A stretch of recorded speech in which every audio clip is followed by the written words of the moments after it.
குறைந்த விலை நிறைந்த தரம் தங்கள் தேவைகள் அனைத்தும் ஒரே இடத்தில். ஜெயச்சந்திரன். கர்நாடகாவில் மராட்டி மொழியில் பேச கோரி நடத்துனர் தாக்கப்பட்ட விவகாரத்தில் தொடர்ந்து பதற்றம் நீடித்து வருகிறது. இது குறித்த கூடுதல் தகவல்களை தருகிறார் செய்தியாளர் பாரதிராஜா. வணக்கம் பாரதிராஜா. ஏற்கனவே 3 நாட்களாக போக்குவரத்து சேவை அங்கு முடங்கி இருக்கிறது இரு மாநில எல்லைகளிலும். இரு மாநில அரசுகள் தரப்பா இல்லை அரசு அதிகாரிகள் தரப்பா பேச்சுவார்த்தை நடத்த ஏதாவது திட்டமிடப்பட்டிருக்கிறதா? இன்றைய தினமாவது கொஞ்சம் இயல்பு நிலை திரும்பி இருக்கிறதா இரு மாநில எல்லைகளிலும்? அங்க இருக்கக்கூடிய கள விவரங்கள் என்ன?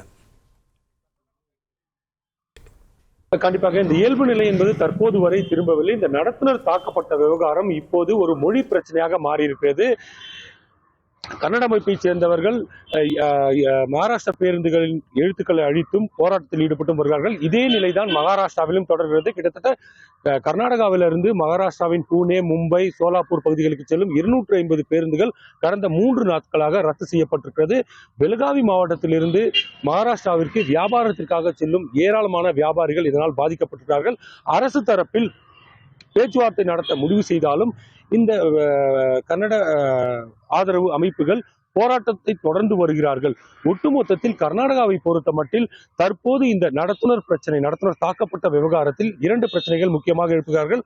ஒன்று, நடத்துனர் மீது தாக்கல் செய்யப்பட்டுள்ள போக்சோ வழக்கை ரத்து செய்ய வேண்டும் என கன்னட அமைப்பினர் வலியுறுத்தியிருக்கிறார்கள். அதே போல மகாராஷ்டிராவிலும் இது போன்ற கன்னடர்களின் ஆதிக்கத்திற்கு முற்றுப்புள்ளி வைக்க வேண்டும் என்று கர்நாடக அரசுக்கு வலியுறுத்தி போராட்டம் நடத்தி வருகிறார்கள்.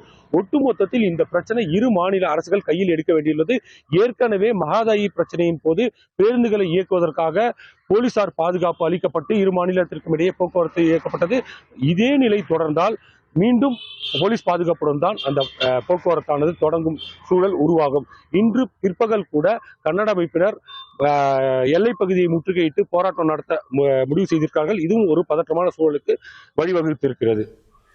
நன்றி பாரதிராஜா, உங்களுடைய தகவல்களுக்கு. குறைந்த விலை நிறைந்த தரம் தங்கள் தேவைகள் அனைத்தும் ஒரே இடத்தில். ஜெயச்சந்திரன்.